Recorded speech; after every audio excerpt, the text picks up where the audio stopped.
Astro science channel வாயிலாக உலகெங்கும் வாழ்ந்து கொண்டிருக்கும் சகோதர சகோதரிகளுக்கு அன்பார்ந்த வணக்கங்கள் மற்றும் வாழ்த்துக்கள்.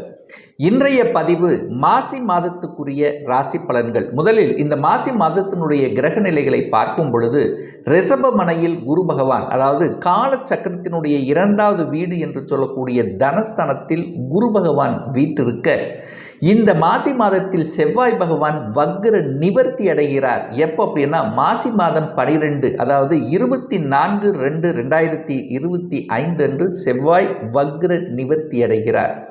கேது பகவான் கன்னிமனையில் வீட்டிருக்க, ராகு பகவான் மீனத்தில் அமர்ந்திருக்கக்கூடிய இந்த மாதத்தில், அதே போல சனி பகவான் கும்பத்தில் ஆட்சி பலம் மூல திரிகோண பலத்துடன் சூரிய பகவானுடன் இணைந்திருக்கார். ஸோ இந்த மாதம் முழுவதும் சூரிய பகவான் கும்பமனையில் அமர்ந்திருந்து பலனை கொடுக்க போகிறார்.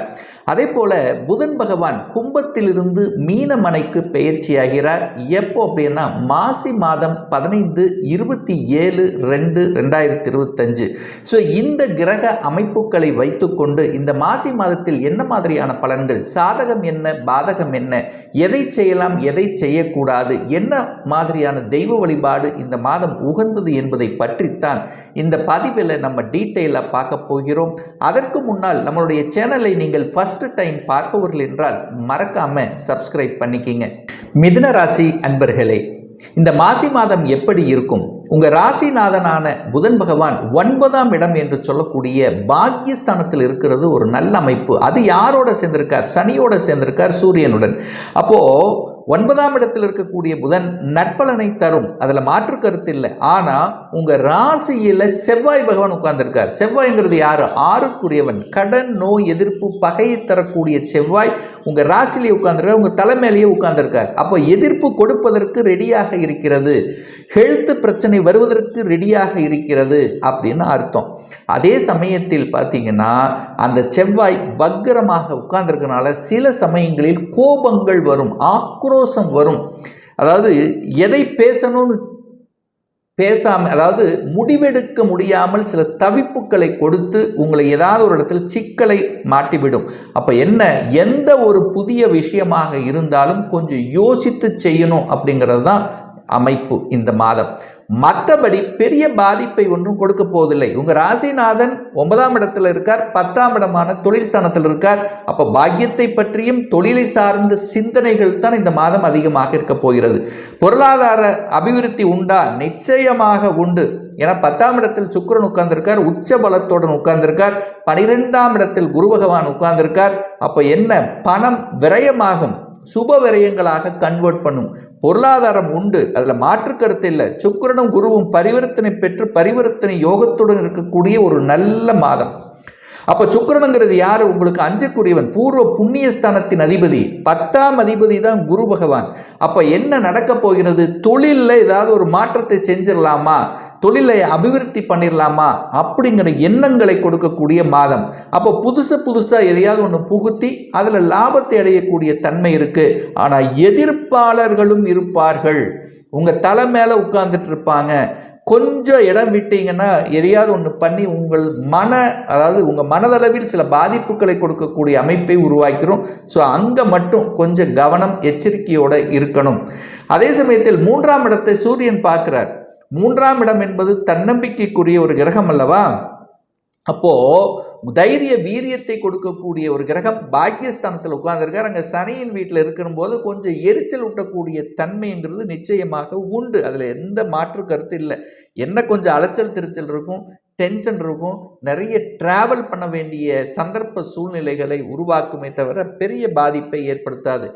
4ஆம் அதிபதியாக இருக்கக்கூடிய புதன் பகவான் 9ஆம் இடத்தில் பாக்கியஸ்தானத்தில் இருப்பதும் குருவினுடைய பார்வை 4ஆம் இடத்தின் மீது பதிவதும் உங்களுக்கு ஒரு நல்ல அமைப்பு தான். அப்போ சுகஸ்தானத்தை பெருக்கிக் கொள்ளக்கூடிய ஆர்வம் என்பது இந்த மாதம் நிச்சயமாக இந்த மிதுனராசினருக்கு ஏற்படுத்தும்.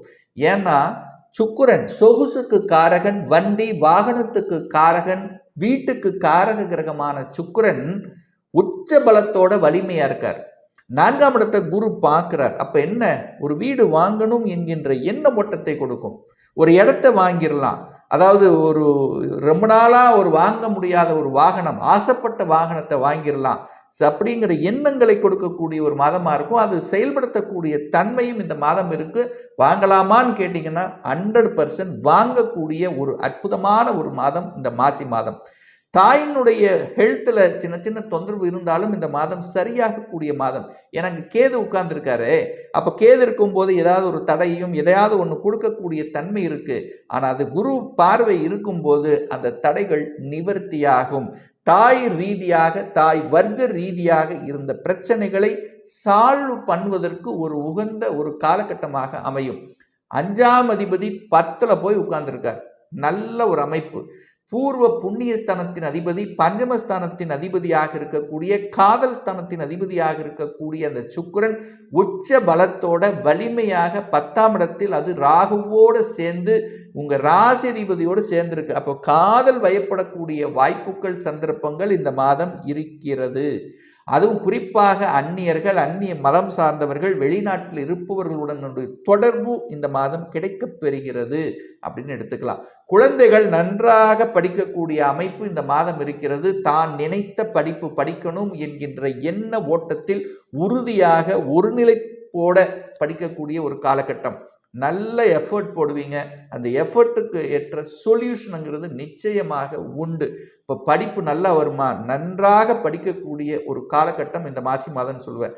6ஆம் இடத்தை குரு பார்க்குறார். அப்போது கடன் வளர்க்கும். அப்போ கடன் உண்டு. கடன் வாங்குவீங்க. தொழிலுக்காக அல்லது ஏதாவது தொழில் அபிவிருத்திக்காக கடன் வாங்கக்கூடிய சந்தர்ப்பம் உண்டு.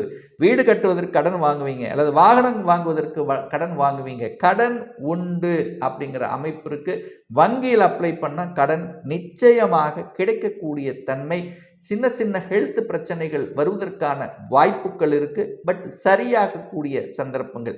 சின்ன சின்னதாக ஒரு காய்ச்சல் இல்லை ஏதாவது ஒன்று வயிற்று சம்பந்தப்பட்ட, ஜீரணம் சம்பந்தப்பட்ட, ஏன்னா வயிற்றுக்காரகனான குரு 12ல் இருக்கார்லவா. ஸோ இந்த மாதிரி சின்ன சின்ன ஒரு தொந்தரவுகள் வருவதற்கான வாய்ப்பு இருக்குது. பெரிய பாதிப்பு என்பது நிச்சயமாக இல்லை அப்படின்னு எடுத்துக்கலாம். அதே சமயத்தில் திருமணம் சார்ந்த சுப காரியங்கள் நடக்குமா? 7க்குரியவன் போய் 12ல் மறைஞ்சுகிட்டாரே, ஆனா சுக்கிரன் போய் உச்ச பலத்தோட இருக்காரு. அப்போ கலத்திர காரகன் வலிமையாக இருக்கார். கலத்திர காரகனோட குரு பகவான் பரிவர்த்தனை பெற்று பரிவர்த்தனையாக இருக்கிறது. அப்போ திடீர் திருமணம் நடக்கும். திடீர் நிச்சயமாக கூடிய தன்மை, திடீரென்று வரன்கள் இன்னார் என்று உறுதிப்படுத்தக்கூடிய சந்தர்ப்பங்கள், இதெல்லாமே சிறப்பு பெறக்கூடிய ஒரு காலகட்டம். அந்த குரு பகவான் 8ஆம் இடத்தை பார்க்கறது ஒரு நல்ல அமைப்பு. 8ஆம் இடம் என்பது ஒரு வலி வேதனை சொல்லக்கூடிய இடம் அல்லவா. அப்ப என்ன பண்ண போறீங்க? குடும்பத்தை விட்டு வெளியே செல்ல போகிறீர்கள் அர்த்தம். குடும்பத்தை விட்டு பிரிந்து வெளியே வேலைக்காக, தொழிலுக்காக செல்ல போறீர்கள் அர்த்தம். வெளிநாட்டுக்காக, வேலைக்காக எதிர்பார்த்து காத்து கொண்டிருந்தவர்கள், விசா அப்ளை பண்ணி காத்து கொண்டிருப்பவர்களுக்கு விசா கிடைத்து திடீரென்று வெளிநாட்டுக்கு போகக்கூடிய சந்தர்ப்பங்களை கொடுக்கக்கூடிய ஒரு மாதம் தான் இந்த மாசி மாதம் அப்படின்னு சொல்லுவேன். ஏன்னா 8ஆம் இடம் சுபத்துவம் ஆகுது. குரு பகவான் 12ல் உட்கார்ந்துருக்கார். அப்போ என்ன நடக்கும்? குடும்பத்தை விட்டு பிரிந்து வெளியில் வேலை பார்க்கக்கூடிய அமைப்பு. அது ஐடி செக்டாரில் இருக்கக்கூடியவர்கள், கணனி சம்பந்தப்பட்ட துறையில் இருப்பவர்களுக்கு வெளிநாட்டு, ரொம்ப நாளாக வெளிநாட்டுக்கு போய் வேலை பார்த்துட்டு வரணும் அப்படிங்கிற எண்ணத்தில் இருக்கிறவங்களுக்கு சக்சஸ் கொடுக்கக்கூடிய அமைப்பு உண்டு. வெளிநாட்டு முயற்சிகள் எடுத்தீங்கன்னாலும் சக்சஸ் கொடுக்கும். ஏற்றுமதி இறக்குமதி சம்பந்தப்பட்ட துறைக்கு என்ட்ரி ஆகணும்னா அதுக்கான சந்தர்ப்ப சூழ்நிலைகளை உருவாக்கி கொடுக்கக்கூடிய ஒரு மாதம்.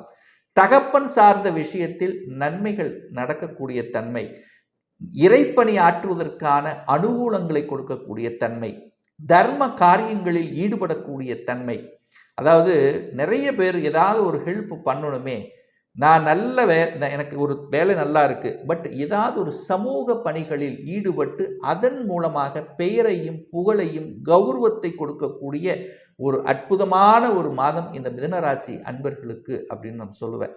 அதே சமயத்தில் 10ஆம் அதிபதி 12ல் இருக்கிறதுனால ஏற்கனவே ஒரு தொழிலில் இருந்தவங்க இன்னொரு தொழிலை விரிவுபடுத்திக்கலாம். அதே 10க்குரியவன் தனக்கு 3ல் உட்கார்ந்துருக்காருல்லவா, அதாவது தன்னை வளர்க்கக்கூடிய அமைப்பில் இருக்கிறதுனால முதலீடுகள் போட்டு எதையாவது ஒன்று செஞ்சிடலாம் அப்படிங்கிற எண்ணத்தை கொடுக்கக்கூடிய தன்மை. அதாவது ஒன்று இருக்கிறத அப்படியே 2ஆக மாற்றக்கூடிய தன்மை. புதிதாக ஒன்று ஆரம்பிக்கக்கூடிய தன்மை, ஏற்கனவே தேங்கி கிடந்ததெல்லாம் விற்பனையாகக்கூடிய தன்மை, சுக்கிரன் ராகுவோடு இணைகிறதுனால வெளிநாட்டு தொடர்புகளை கொடுக்கக்கூடிய தன்மை.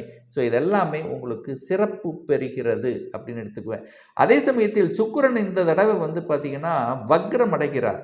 எப்போ வக்ரம் அடைகிறார் அப்படின்னா 18ஆம் தேதி மாசி 18 2/3/2025 சுக்கிரன் வக்ரம் அடைகிறார். ஸோ அந்த காலகட்டத்தில் களத்திர ரீதியாக மட்டும் கொஞ்சம் கவனம்.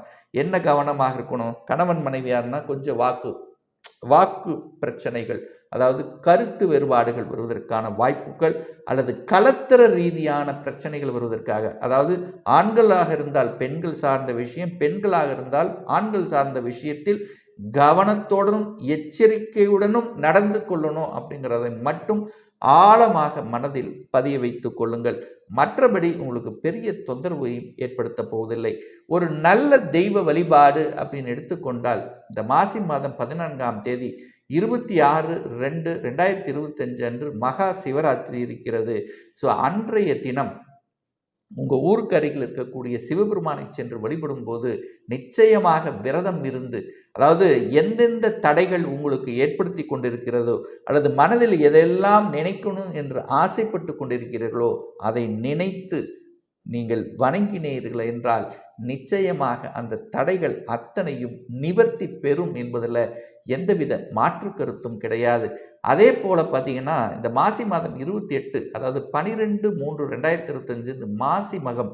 ஸோ அன்றைய தினம் ஸ்ரீ நடராஜரை வழிபடுவதும் நரசிம்ம பெருமாளை சென்று வழிபடும் போது ஒரு நல்ல நிகழ்வுகள், அதாவது தொழில் ரீதியாக ஒரு அபிவிருத்தி கிடைக்குங்கிறதுல எந்தவித மாற்று கருத்தும் கிடையாது. இப்போ நான் சொன்னது கோச்சார ரீதியாக இந்த மாசி மாதத்துக்குரிய ஒரு பொதுவான பலன்கள். இந்த ராசி நட்சத்திரத்தில் பார்த்தீங்கன்னா பல கோடிக்கணக்கான பேர் இருப்பீங்க. எல்லாத்துக்கும் ஒரே பலன்னா நிச்சயமாக இல்லை. ஒவ்வொருத்தரும் டிஃப்ரெண்ட், ஒவ்வொருத்தருடைய தசா புத்தியும் வேறுபடும். அதற்கு தகுந்த மாதிரி பலன்களும் மாறுபடும்.